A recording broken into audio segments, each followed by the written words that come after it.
আল্লাহ আমার সহকর্মী ভাই বোনদের ঘটিয়েছেন, এটা আমাদের জন্য অনেক পরীক্ষা। বিশেষ করে আমরা এমন সময় জনগণের প্রতিনিধিত্ব করছি যখন আমরা সরকারে নেই।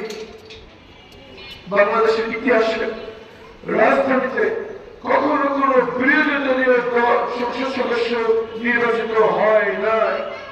যখনই যেই সরকার গঠন করে রাজধানীর সকল আসন সরকার দলই জয় করে থাকে। আলহামদুলিল্লাহ ঢাকা 14 আসনের জনগণ, ঢাকা 15 আসনের জনগণ, ঢাকা 16 আসনের জনগণ, ঢাকা 12 আসনের জনগণ, ঢাকা 4 ও 5 আসনের জনগণ ইতিহাসের নিদর্শন উপস্থাপন করে সরকার এক দল কিন্তু এই কয়েক আসন বাংলাদেশের মানুষ বাংলাদেশ জামায়াত ইসলামীকে বেছে নিয়েছে তাদের প্রতিনিধি হিসেবে। আলহামদুলিল্লাহ আমাদের জন্য কাজ অনেক কঠিন, কিন্তু ইনশাআল্লাহ এই আন্দোলনে আমরা আপোষহীন থাকবো ইনশাআল্লাহ। আমাদের দায়িত্ব পালন করছি যে আমাদের যে সরকার 2/3 আসন নিয়ে সরকার গঠন করেছেন। আলহামদুলিল্লাহ ইতিমধ্যেই মাননীয় প্রধানমন্ত্রী অনেক ইতিবাচক পদক্ষেপ গ্রহণ করেছেন, যা আমাদের জামায়াত ইসলামী শাসন এসেছেন। আমরা আশা করবো ইনশাআল্লাহ জনগণের সকল কাছে, জনগণের সকল প্রয়োজনে এই সরকার দেখবে না কে কোন দলের এমপি, সরকার দেখবেন যে জনগণের কি প্রয়োজন এবং এটি যেই নিয়ে যান তার ব্যাপারে সঠিকভাবে মূল্যায়ন করবেন। এটাই আমাদের প্রত্যাশা, আমাদের ঘোষণা জনগণ অধিকার আদায়ে আমরা আপোষহীন থাকবো এবং এই বিষয়ে এক চুল ছাড় দেবো ইনশাআল্লাহ। সময় আসছে যেসব ওয়াদা আমরা করে আজকে আপনাদের প্রতিনিধিত্বের দায়িত্ব আমাদেরকে অর্পণ করেছেন সেই সব ওয়াদা বাস্তবায়নের জন্য গ্রহণ করবেন ইনশাআল্লাহ। আজকে যে অনুষ্ঠান, আজকে আপনাদের কাছে যে বক্তব্য আমরা আগেও শুনেছি, আজকে আরো শুনলাম, এটি তার প্রথম পদক্ষেপ। ইনশাআল্লাহ আপনাদের কাছ থেকে আরো বেশি সুনির্দিষ্ট প্রস্তাবনা, লিখিত প্রস্তাবনা আমরা আশা করবো যাতে আমাদের কাজ করার জন্য সুনির্দিষ্ট তথ্য আমাদের হাত থাকে ইনশাআল্লাহ। যেসব পরামর্শ আপনারা আমাকে দিয়েছেন আমাদের একটা সিদ্ধান্ত হিসেবে রেখে দিয়েছেন এবং আমরা প্রতি মাসে মাসে আপনাদের পরামর্শ নিয়ে পর্যালোচনা করবো এবং সুনির্দিষ্টভাবে নিয়মতান্ত্রিকভাবে গঠনমূলকভাবে এসব বাস্তবায়ন করার জন্য প্রশাসনের সাথে নিয়মিত যোগাযোগ করবো। স্থানীয় নেতৃবৃন্দকে সাথে নিয়ে বিভিন্ন মিটিং আমরা যাবো এবং প্রয়োজনে অধিকার আপনারা রাস্তায় নামবো, কিন্তু অধিকার আমরা করে ছাড়বো ইনশাআল্লাহ।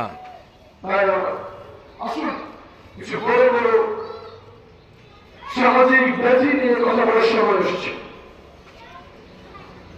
যে সামাজিক ব্যাধি আমাদের এই সমাজকে, বিশেষ করে ঢাকা 14 আসনকে ক্যান্সার আক্রান্ত করে রেখেছে, তার সবচেয়ে বড়টার নাম হচ্ছে প্রকাশ্যে নীরবে চাঁদাবাজি। ব্যবসায়ী বাড়ি এত দূর থাক, যেই সবচেয়ে বিক্রেতা রাস্তায় দাঁড়িয়ে রোদে পুড়ে বৃষ্টিতে ভিজে দিনরাত্র কয়েকশো টাকা আয় করে থাকেন, তাকেও চাঁদায় ঘুমতে হচ্ছে। এবং আমরা দেখেছি নিউজ পত্রিকা রিপোর্ট এসেছে বিভিন্ন বড় আড়তে 37 টাকা টমেটো, যখন মার্কেট ঢুকে টমেটোর কেজি হয় কেজি থেকে কেজি 37 টাকা, আর চালার উপর চালা চোখ হয়ে 37 টাকা টমেটো যখন আমরা কিনি সেটা হচ্ছে 100 টাকা, 110 টাকা। চালাবাজি করা হচ্ছে ব্যবসায়ীদের উপর, কিন্তু এই ভার ব্যয় করছে সাধারণ জনগণ। আমরা যদি কাগজ করে হিসাব করতে বসি তাহলে দেখবো চালাবাজদের সংখ্যা নিতান্ত অল্প, হাতে গোনা মাত্র কয়েকজন, হাতে গোনা কয়েকজন চালাবাজ লক্ষ লক্ষ মানুষকে জিম্মি করে রেখেছে। হতে পারে না। এর প্রধান কারণ হচ্ছে চালাবাজদের অস্ত্র তাদের পকেটের আগ্নেয়াস্ত্র বা সন্দেহের মাস্টার বাহিনী নয়, চালাবাজদের প্রধান শক্তি হচ্ছে রাজনৈতিক শক্তি।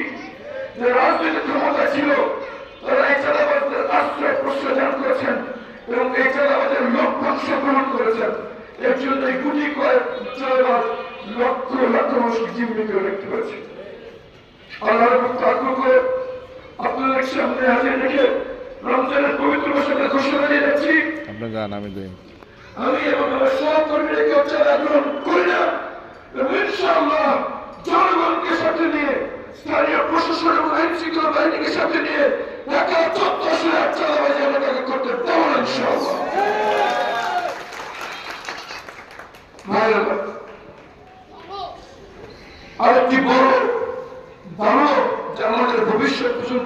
খাচ্ছে, তার নাম হচ্ছে মাদক। প্রকাশ্যে মাদক বিক্রি হচ্ছে।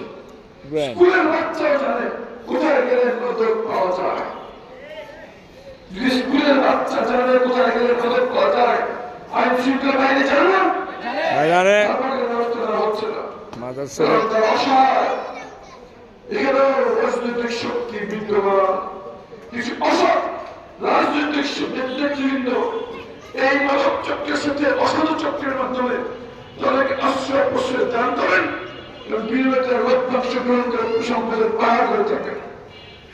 আমার মাঝে মাঝে যিনি ঘোষণা দিয়ে যাচ্ছি, আমি এবং আমার সহকর্মীরা কেউ মাদক সেবন করি না, কোন মাদক চক্রের সাথে দ্রুততম সম্পর্ক আমরা রাখি না, এবং এই মাদক চক্র যতই শক্তিশালী হোক, তাদের পিছনে যত বড় বাদফলাপ থাকুক না কেন, জনগণকে সাথে নিয়ে প্রশাসনকে সাথে নিয়ে ঢাকা 14 সন্ধ্যে মাদক মুক্ত করে ছাড়বেন ইনশাআল্লাহ।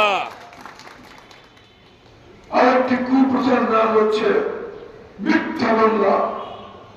যেই রাজনৈতিক ক্ষমতা অর্জন করেন, সে তার প্রতিপক্ষকে, যার সাথে দ্বন্দ্ব রয়েছে, তাদেরকে হয় মিথ্যা মামলার ভয় দেখিয়ে তাদের কাছে অর্থ আদায় করে থাকেন, অথবা শত শত মানুষকে একটি মিথ্যা মামলার আসামি দেখিয়ে তাদেরকে জিম্মি করে তাদের কাছে অর্থ আদায় করে থাকেন। আমি ঘোষণা দিয়ে যাচ্ছি, 12 তারিখের নির্বাচনের আগ পর্যন্ত আমাদের পক্ষ এবং বিপক্ষ ছিল। 12 তারিখের পর আর কোনো পক্ষ বিপক্ষ নাই। আমরা জনগণ আমাদের, আমরা সবাই এক। সেটা হচ্ছে আমরা মিরপুরবাসী, ইনশাআল্লাহ ইনশাআল্লাহ। কোন মামলাবাজি করবো না এবং ইনশাআল্লাহ কাউকে মিথ্যা মামলার ব্যবসা আমরা করতে দেবো না ইনশাআল্লাহ। মাশাআল্লাহ। এবার আসুন সবচেয়ে বড় সমস্যা যে জাতিকে আষ্টিপৃষ্টে জড়িয়ে গেছে, তার নাম হচ্ছে দুর্নীতি। আমাদের যতটুকু বরাদ্দ এই মিরপুর 14 আসন আমরা পেয়ে থাকি, তা যদি জবাবদিহিতার সাথে, স্বচ্ছতার সাথে যথাযথ ব্যয় করা যেত, তাহলে মিরপুরের এই বেহাল দশা থাকতো না। বাস্তবতা হচ্ছে যার বরাদ্দ দেওয়া হয় তার 10 ভাগের 9 ভাগ প্রকল্পে ব্যয় হয় না, হাওয়ায় মিলিয়ে যায়। দুর্নীতির ব্যাপারে আমাদেরকে প্রকাশ্য ঘোষণা দেওয়া আমাদের জন্য কষ্টসাধ্য, কারণ আমরা সরকারে নেই, কিন্তু আমরা আমাদের একটি পালন করে যাব। আমাদের প্রথম দায়িত্ব থাকবে সরকারি কোন কাজে কত বরাদ্দ আসলো এবং সেই বরাদ্দ কোথায় ব্যয় হলো, প্রত্যেক 6 মাস পর পর আমরা জনগণের সাথে হিসাব পেশ করবো ইনশাআল্লাহ। সুবহানাল্লাহ মাশাআল্লাহ। এই হিসাবটা যখন আইনি বাধ্যবাধকতা নেই, কিন্তু আমরা দৃষ্টি উপস্থাপন করছি যে আমরা স্বচ্ছ থাকতে চাই এবং সরকারি দলকে আমরা বাধ্য করবো তারা যেন সরকারি প্রায় স্বচ্ছভাবে করেন ইনশাআল্লাহ। দ্বিতীয়ত যে জবাবদিহিতা, জনগণের একটি বড় অভিযোগ, নির্বাচিত হওয়ার পর এমপি সাহেবকে খুঁজে পাওয়া যায় না। এমপি সাহেব পর্যন্ত যেতে আগে দালাল করতে হইতো, দালালকে পয়সা দিতে হইতো, তখন এমপি সাহেবের চেহারা দেখা যাইতো। ইনশাআল্লাহ আমরা ঘোষণা দিয়ে যাচ্ছি, নির্বাচনের আগে অলিতে গলিতে যেভাবে আমার সহকর্মীদের দেখেছেন, এখনো ঠিক একইভাবে অলিতে গলিতে আমাকে আমার সহকর্মীদের পাবেন ইনশাআল্লাহ। আমাদের কাছে আসতে গেলে দালাল করা লাগবে না, কোনো মধ্যশক্তি ভোগী ধরা লাগবে না। ইনশাআল্লাহ আমাদের সাথে কথা বলতে হবে, কিন্তু আমাদের পুরো ঢাকা 14 আসনের মানুষের হক আদায় করতে হবে। এই জন্য সব জায়গায় আমরা সব দিন থাকতে পারবো না, কিন্তু আমরা সর্বদা চেষ্টা করবো যে জনগণের কাছাকাছি থাকতে পারি ইনশাআল্লাহ।